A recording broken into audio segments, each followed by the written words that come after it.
Hello po mga kababayan, kamusta po kayong lahat? And once again, welcome back to another episode of Simply Talkies Vlog. Ang pag-usapan natin mga kababayan ay tungkol pa rin po dito sa DepEd, no?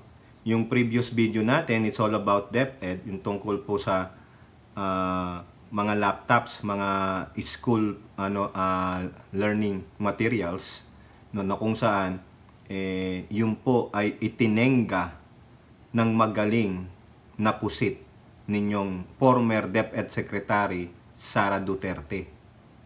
No, yun po yung natagpuan ni Secretary Angara ngayon.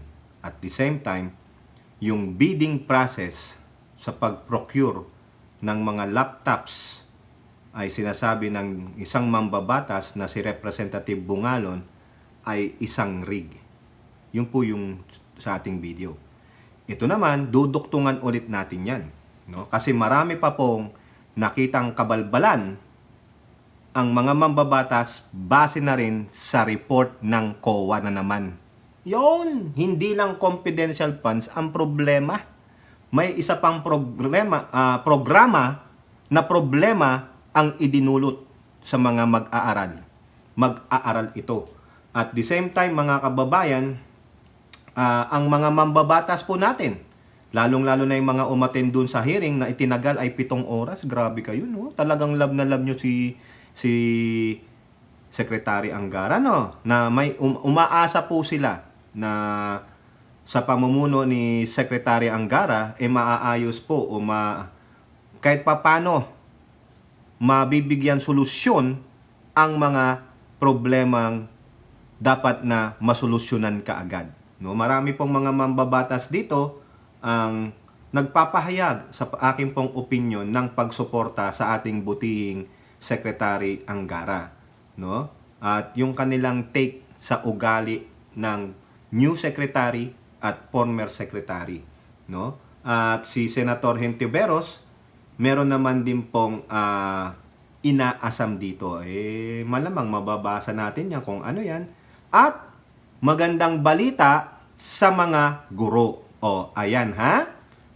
Hindi naman siguro ito kalakihan, pero kahit papano, siguro makakapag Jollibee na ang mga guro. Kasi hindi ko naman masabi, binabasa ko po yung balita Ayoko naman sabihin sa inyo kung magkano, di ba?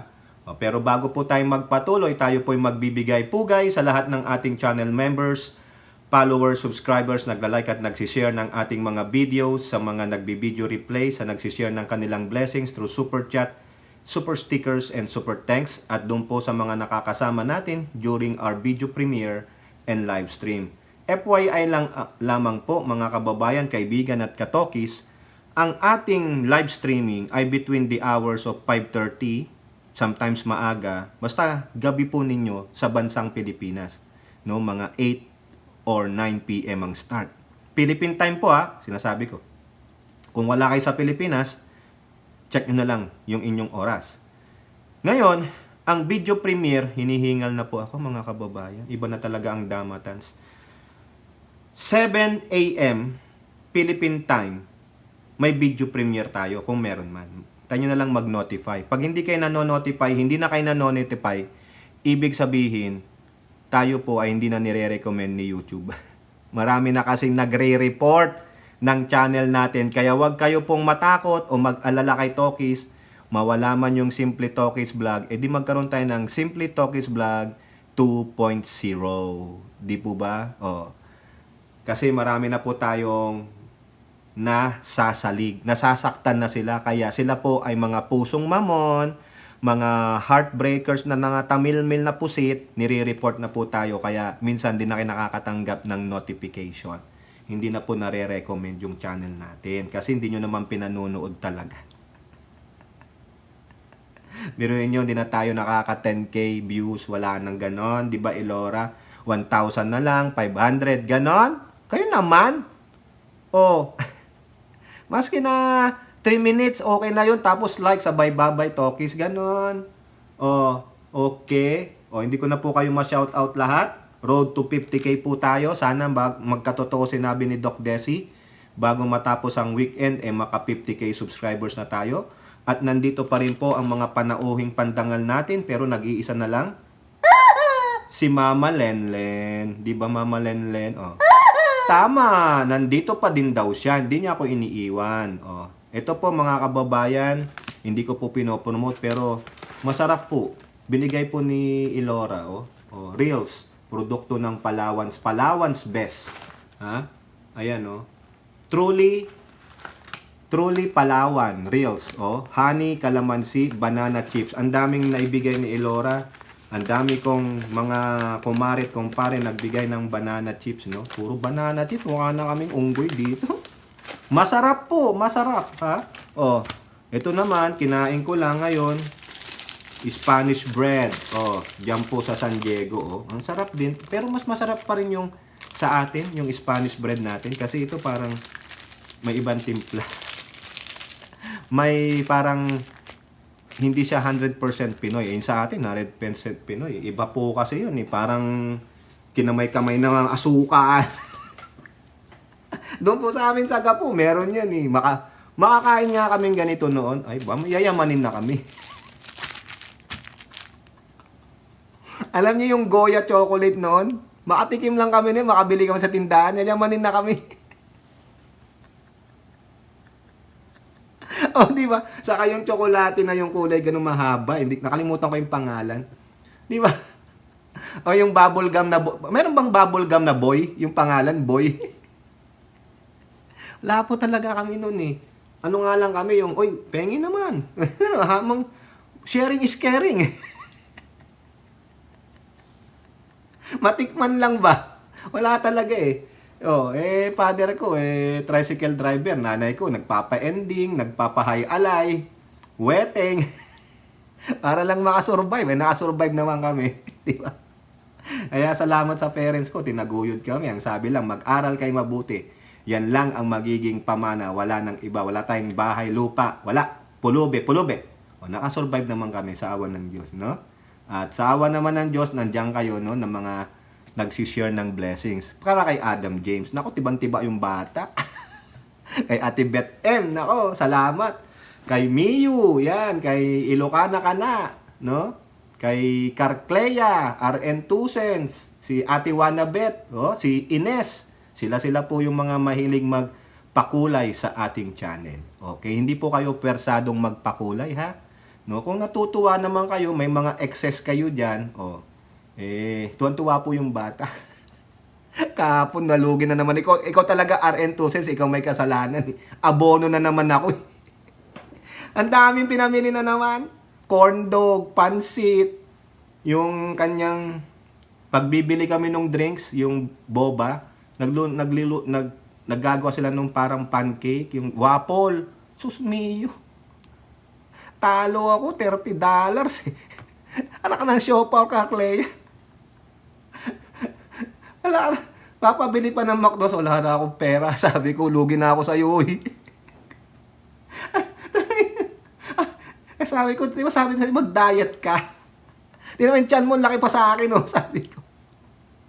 Loko-lokong bata, yun. O, ito na po ang topic natin. All about Death Eb 2, ha. Binanggit ko na kanina.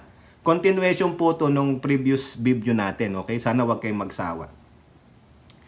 Kokomentuhan lang natin yung kalokohan ni Sara Tamilmil. No? Dito mapapakita na hindi talaga siya magaling. Spoiled brat lang siya. Diktador sila sa Davao City. Oh, di ba? Tama. Mabuti pa daw siya. No? Maski na nung BP siya, at least siya may decorum. Maganda naman si Mama Lenlen. Di ba? Lalo na't may bigote ka.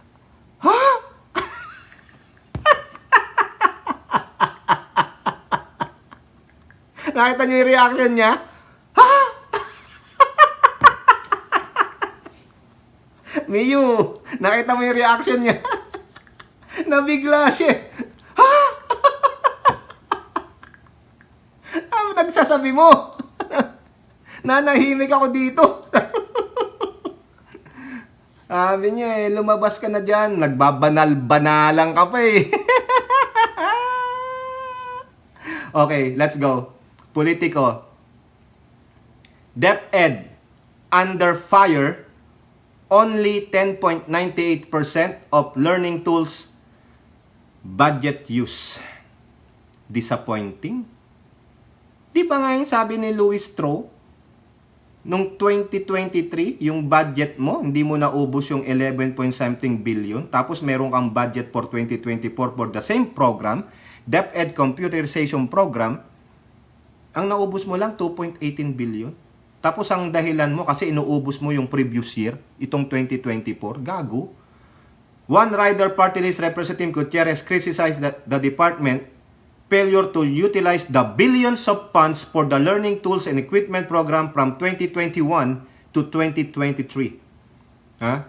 Ito sabi niya, Gutierrez says DepEd obligation rate from 2021 to 2023 was only 40.9%, while its distribution rate for the same period was only 10.98%. So may obligation rate ka na 40.9. Pero yung disbursement mo napakababa. Ay hindi pa rin, hindi patas yun. Di ba? Gutierrez pressed DepEd officials on the agency's dismal performance and demanded accountability for the systemic failure. I understand our LTE program has been underutilized. Correct. Kaya nga bagsak talaga, hindi makahabol sa PISA. Kasi ang PISA, it is on the technology side. Diba? Bibihira na po yung mga libro-libro. Lahat nga ngayon kasi is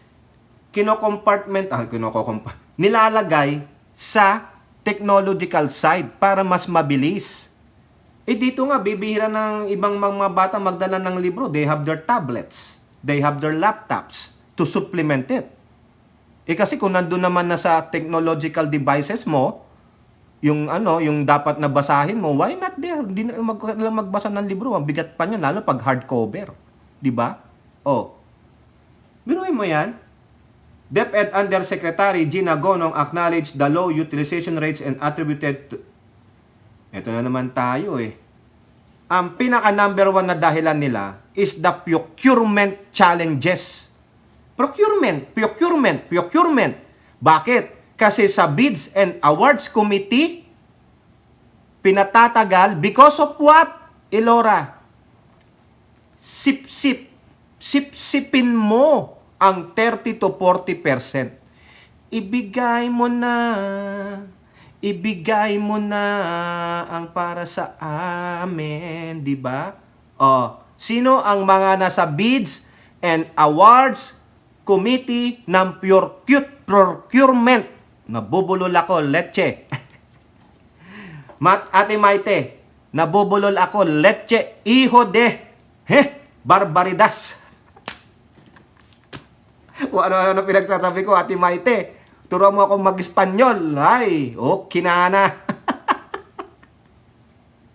Sasabihin ng nanay ko, baonin na aliwan siyak. Yari tayo. May yung nanay ko, may mataas ang uric acid niya. Matanda talaga nanay ko, mag-80 na God, Lord, pagalingin niyo po nanay ko. Wag muna. Pahabain niyo pa buhay ng nanay ko para mayroon pa siyang 100,000. Ay, nako. Hindi naman tatagal yan. Kung talagang magtratrabaho ng tama yung sa procurement, bids, and awards. Kung wala yung SOP na sipsipin mo. Standard kupit. Hindi yung K ang kunin natin sa kupit, yung I. Kupit procedure. Kasi sa standard operating procedure, merong kupit. Diba? 30 to 40%. Kunwari, halimbawa, yung kontrata. Sige, may kakilala ka. Ay, kumare, meron akong ganito may bidding kami. Diba, ganito ang produkto mo? Makibid ka. Ako nang bahala, tuturuan kita. Pero alam mo na, sige kumare, sige. Ilang libo ba yan? Ano ka? Billion? Billion? Ganun Di ba nanginig nung akala niya, libo lang. Yung pala, bilyon. Nabitawan. Nabitawan yung cellphone. Huwag kang mag-alala, kumare. Mabibili mo yan basta. Alam mo na, ha? Yung aking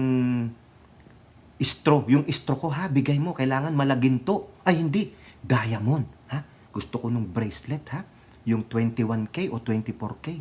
Kailangan galing yan sa yung mamahaling jewelry store, ha? Ganun. Ano bang mamahaling store na jewelry dito? Galing sa Benbridge, ha? Yung ganyan, ha? O kaya, ano ba yung mamahalin dito? Tiffany's, ha? Gusto ko yun, ha? Bilyon, ha? Bilyon, kumare, bilyon. Tiyak, maititreat mo na si kumpare, hindi na siya mambababae. Anong punto natin? SOP at rig na bidding. Rig na bidders. Tama! O, sino nagsabi nun? Bungalon! O, di ba? Ano ang sabi dito ni Gonong? Yes, Your Honor.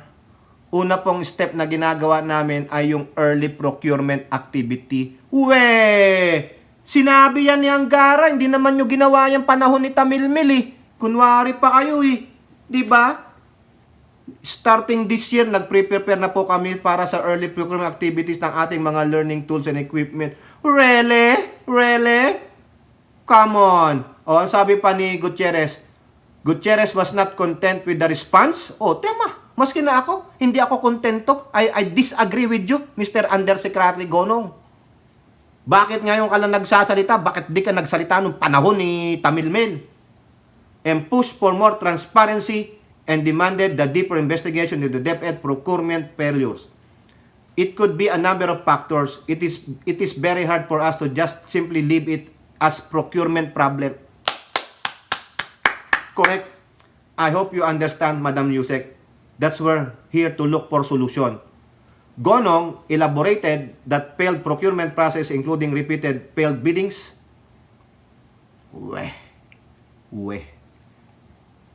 Sinabi ko na sa previous vlog ko diyan, no. May sumagot kay Gatchal ay kay Bungalon, si Chan. Sabi niya, failed po kayo yung first bidding. Inayos ng mga bidders yung papel. Wag kami. Ang gusto kasi Tiffany's, pero bumili ka sa Recto yung peke. Ayusin mo yan. Ay, nako. Hindi ako maniwala, mga kababayan. We already know. Nabuking po kayo. Hindi lang ito sa DepEd. Sa lahat ng government agency. Tama. Sa mga LGUs. Correct. Kaya kawawa yung mga kontraktor. Imbis na kumita sila, gumawa ng tama, quality yung trabaho, nagiging substandards, mga freaking idiots, mga kamura-mura kayo. Kininayo. Ito pa. Ay, nako, lalo kayong magngingit-ngit, mga kababayan. Ang tinamaan dito ay ang mga anak ninyo. Kung pwede nyo nga lang idemanda ang mga ito. Ha? Ito. Dito pa, kasama ba dito si Brosas? Pag hindi kasama dito si Brosas, kukunin natin sa iba. Okay? Report ito ng ABS-CBN. COA na naman, COA. COA plugs lapses in DepEd's 5.69 billion school-based feeding program. Ayan na, Tamilmil. Wala ka kasing alam. Dapat hindi ka umoo sa sinabi ng Pangulong Marcos na ikaw ang umawak ng DepEd. Dapat si Mama Lenlen na lang. Tama. Ikaw? Hindi ka nga marunong magmate.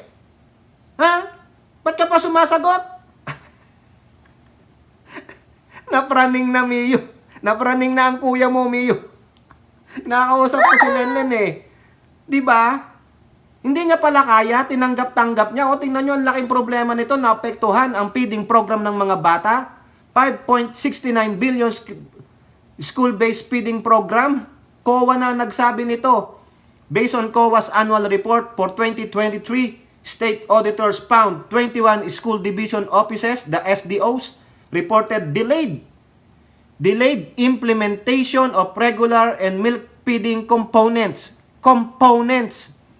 The commitment to provide good nutrition to learners were not optimally achieved due to the following deficiencies that hampered the successful implementation of the program.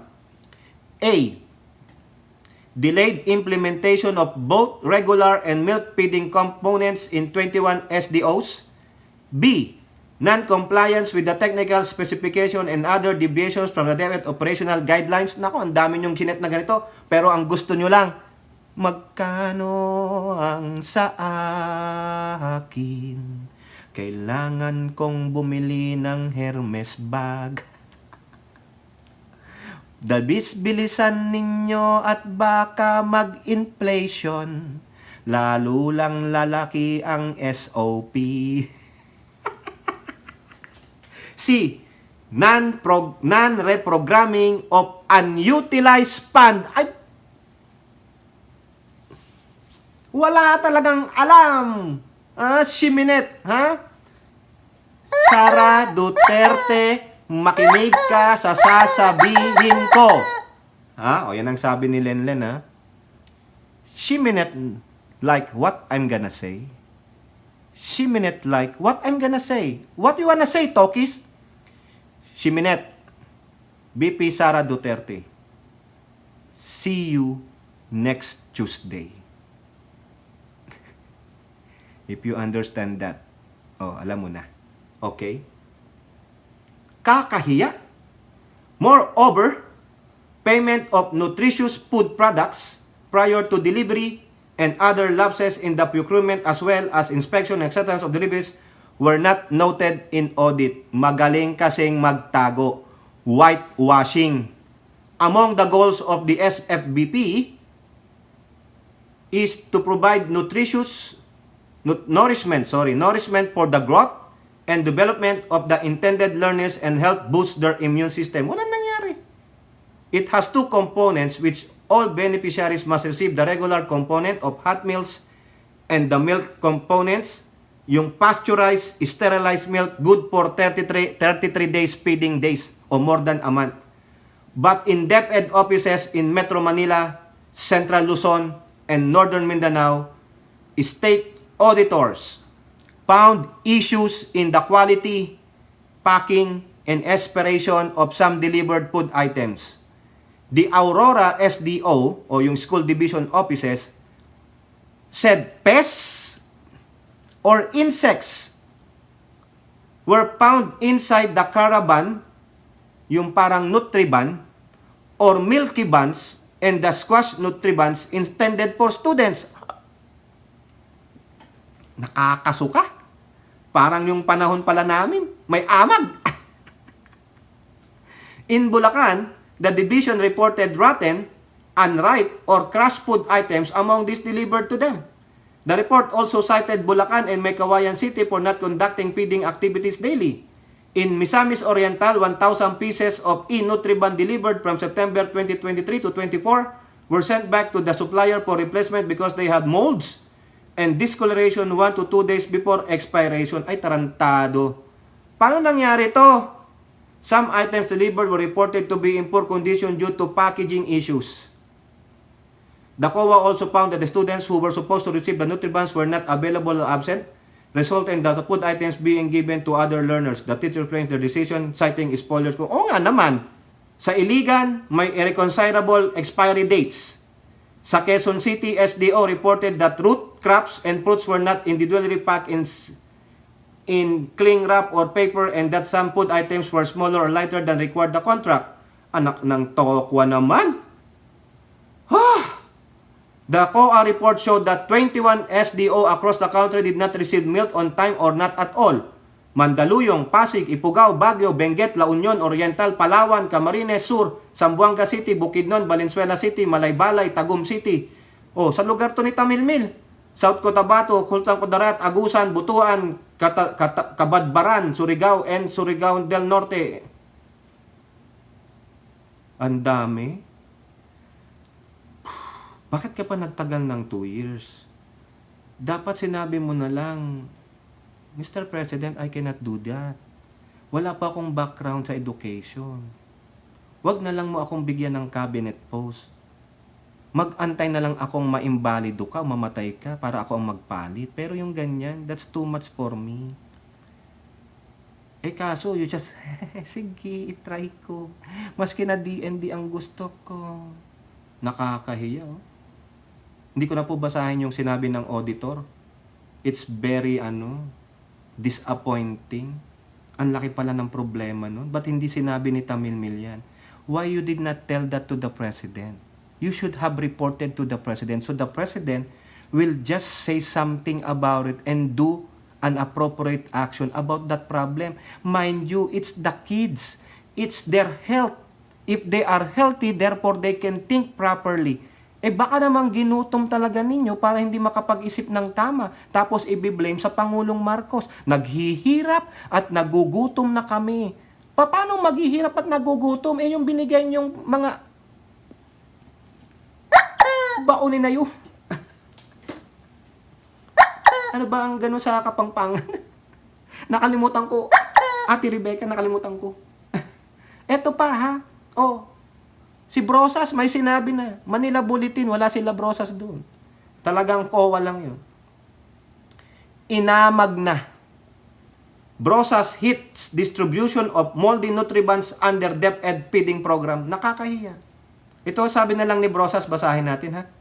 We demand accountability from Vice President Duterte and an overhaul of the procurement and delivery processes. Alam ko binagaw na po ito ng Pangulo di ba?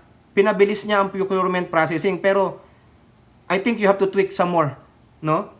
Sana mayroon ding responsibility yung mga distributors, yung mga nakakontrata. Saan ka nakakita ng feeding program pero panis ang ipinamimigay? Oo nga naman. Ako mag-agree ako kay Brosas, maski na ayaw ko din dyan. Buhay po ng mga bata ito, kung makakain niya ng listeria, di namatay. Dito nga nire-recall. Pag may namatay, doon sa kinain, hahanapin talaga yan. So, sino nag-produce? Sino nag-distribute? Pananagutin sila. Ididimanda sila ng gobyerno. Pati yung pamilya nung namatayan, magdidimanda. Baka idimanda pa yung gobyerno. Dito maraming nare-recall dito. Lalo na sa mga press produce. Kaya kami, very particular kami sa mga, yung mga anak ko. Pag nakita lang ni Adam James nakalagay sa gatas niya, Daddy, what's this? Best Buy. Best Buy meaning, that is the date until it is good and fresh. What's today? Ganito. What's yesterday? Throw it. Sabi niya ganun sa akin. Sasabihan niya kami. Throw this one. This is Best Buy. And it's not today. It's yesterday. Tapon.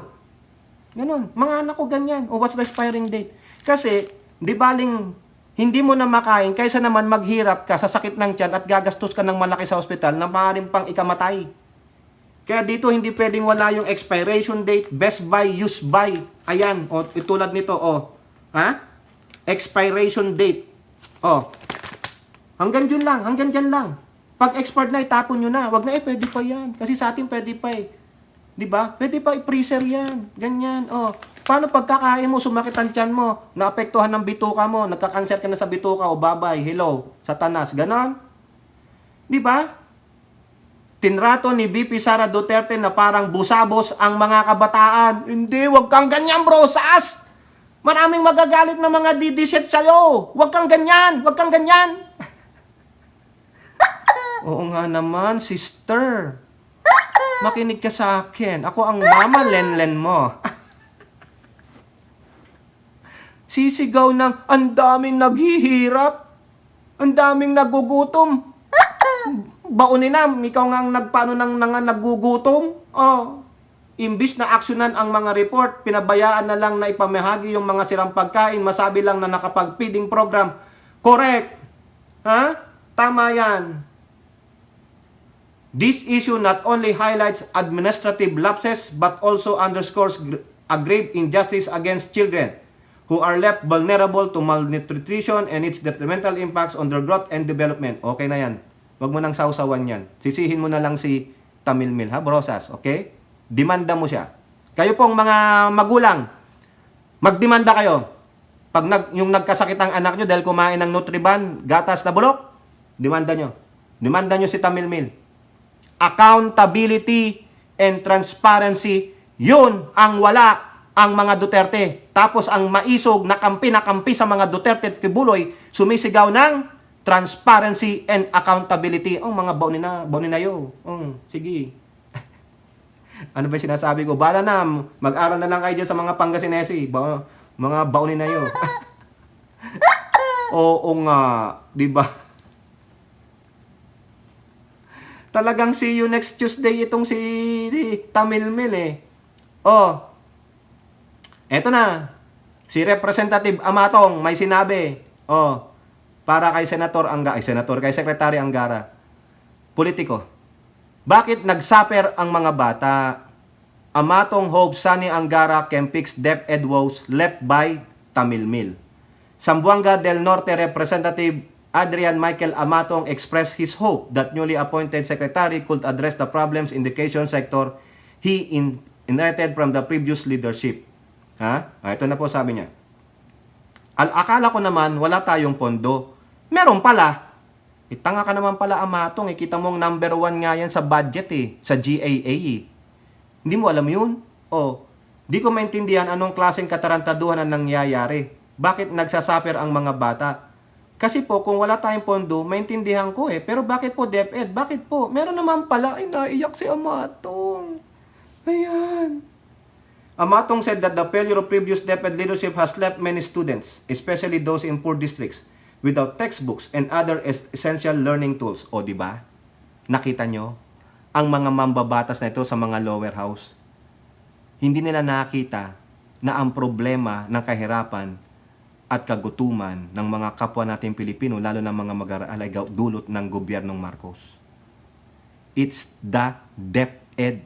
Ngayon, she is the one wagging the dog.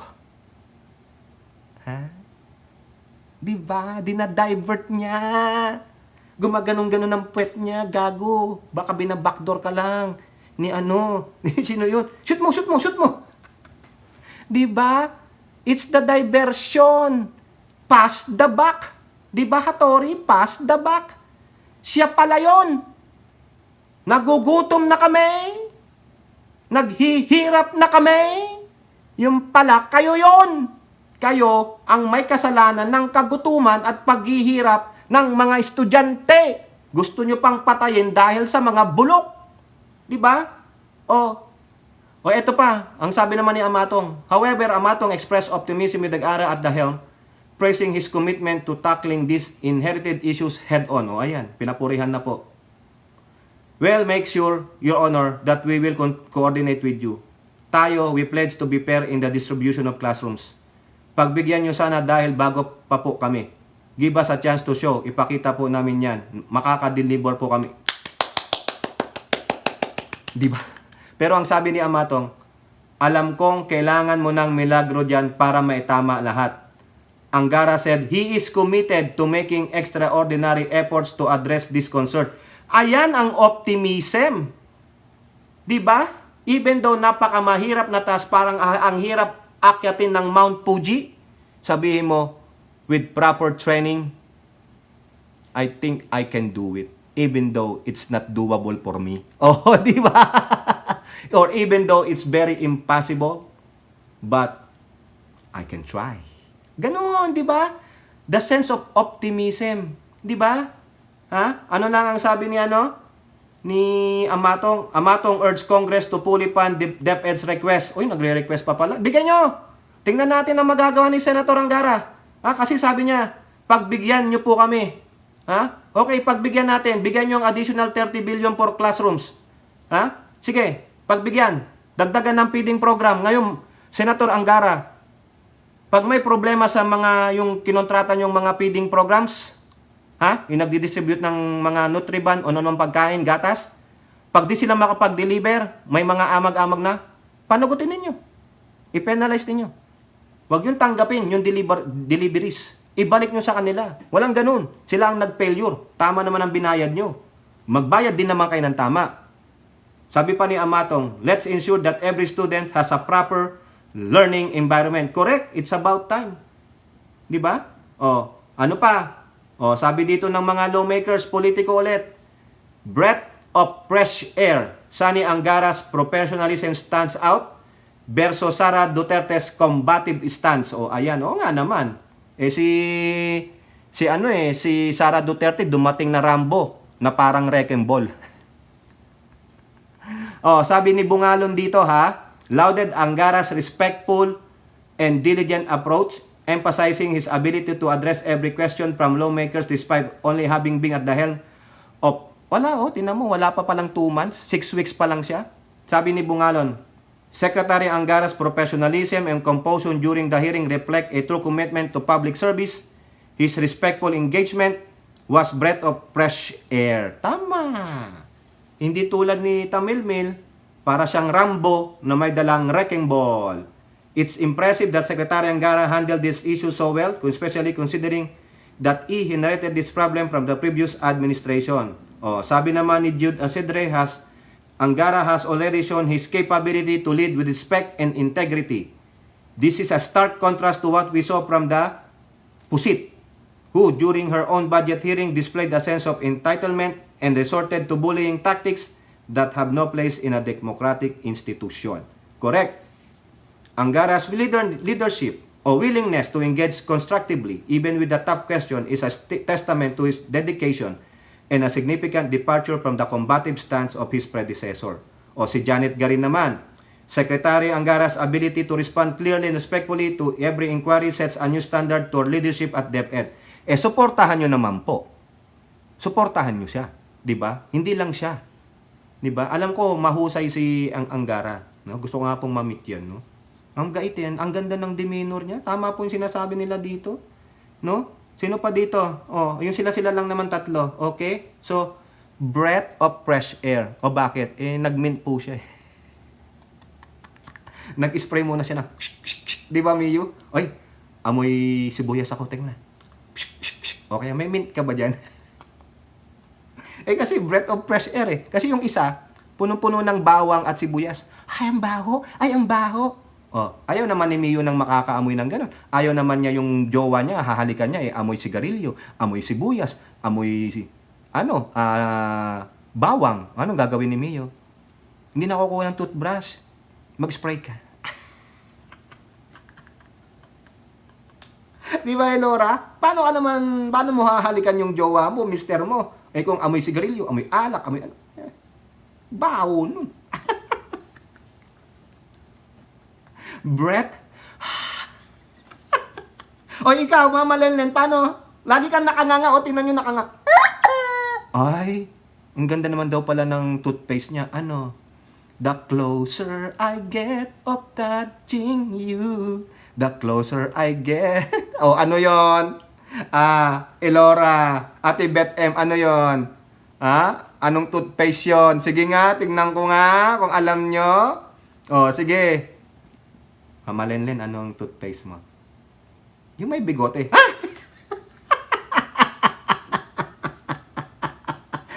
Siguro ng mga nanonood. Praning siguro to. Hindi po.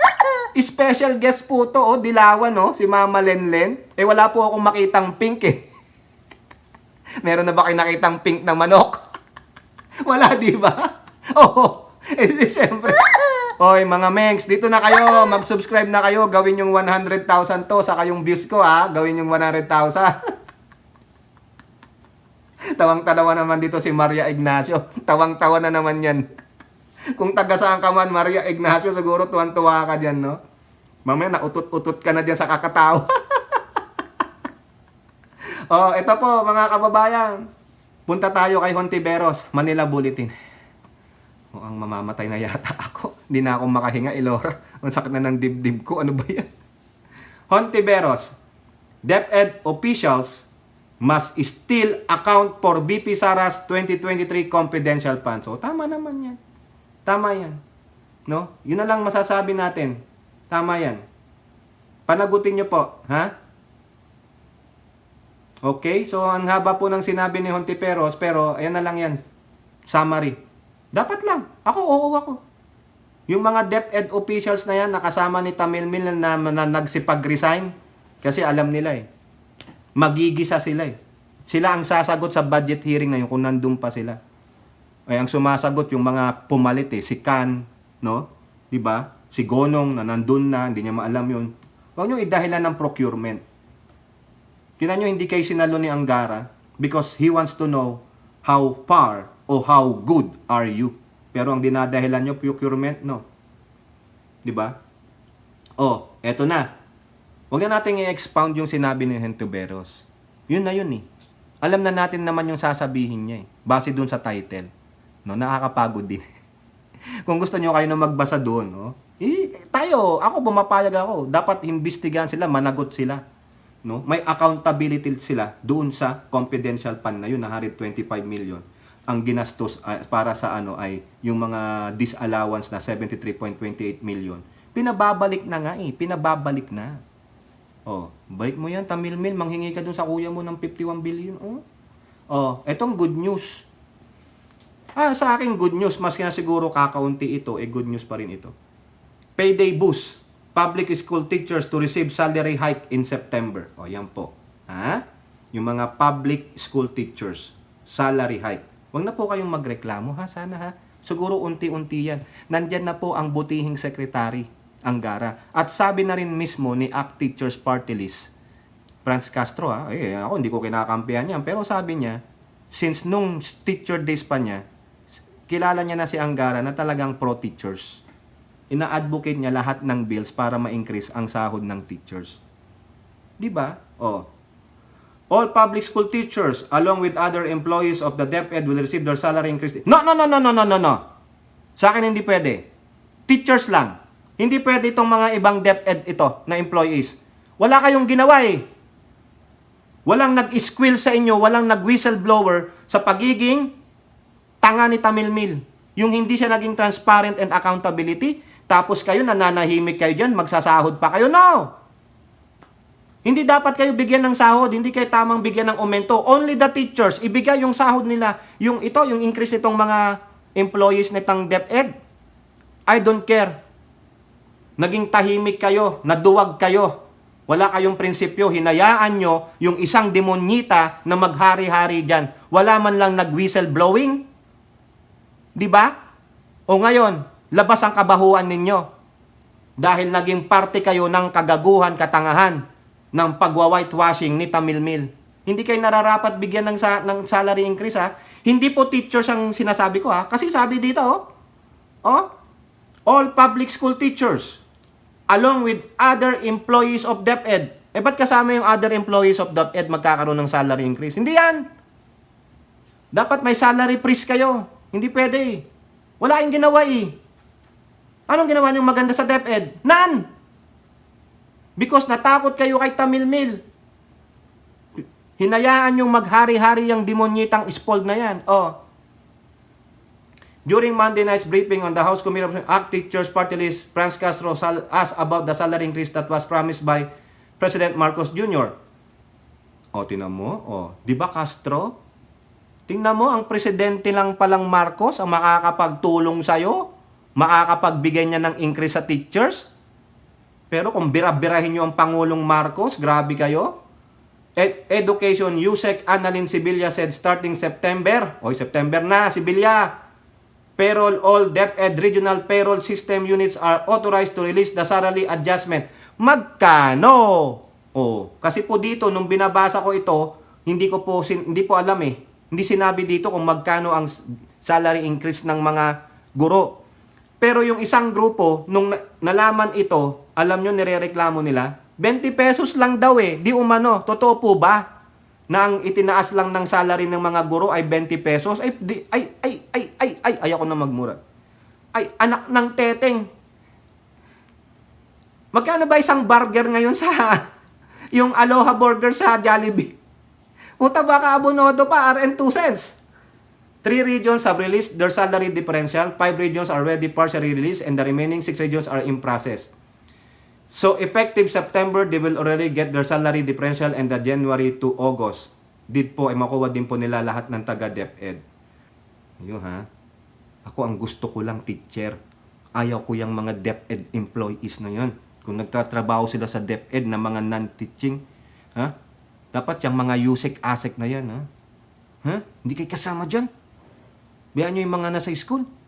Mga administrators, yan, pwede yan. Ha? Ano pa? Yung mga teacher aid, pwede yan. Pero kayo mga nasa DepEd, ha? Yung mga kasama ni Tamilmil, di ba, nag-salary increase ang mga government official, dapat di kayo kasama. Mga walang hiya kayo. Education Secretary Angara noted that the DBM has issued the instruction that agencies could use their savings to immediately implement the increase.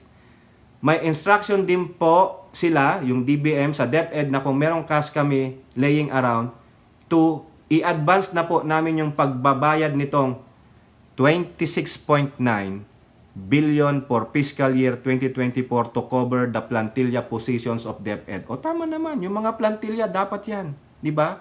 Kaya dapat pagbigyan nyo na po. Pero ako nakukuha nyo yung kung saan ako nang gagaling, ha? Ha? Gusto ko yung mga guro, mga administrators ng school at yung iba pa.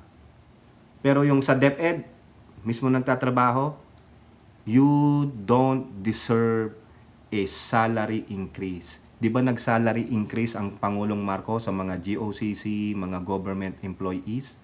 Ang DepEd, hindi kayo nararapat. Dahil sa pagkokondina nyo kay entitled, Tamilmil na pusit. Okay? O, kayo po mga kababayan, ano pong masasabi ninyo? Di ba? Biruin nyo, ipapakain sa mga bata, mga bulok, inaamag na. Huwag nyo na may tulad sa amin yan nun. Hindi po ako nagbibiro sa inyo. Alam ko na experience nyo, may mga amag yung mga tinapay. Hindi naman po may amag nung deliver. Yan, tagal lang naming ubusin kasi ang dami. Akala ni Madam, malamig sa kwarto namin. Wala nga kaming aircon. Wala rin kaming AC. Wala kaming electric fan. Kaya inaabot na ng 2 araw, inamag na. Wala na, ma'am. Ano po ito? Ay, huwag nyo nang kainin yan. May insekto na. Tapon nyo na.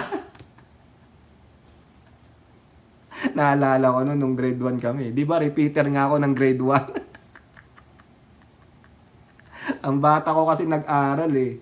Oh. Kayo po, ano pong masasabi ninyo, no? Comment down below and don't forget to like and share. Hope to see you on the next videos. Bye-bye. God bless.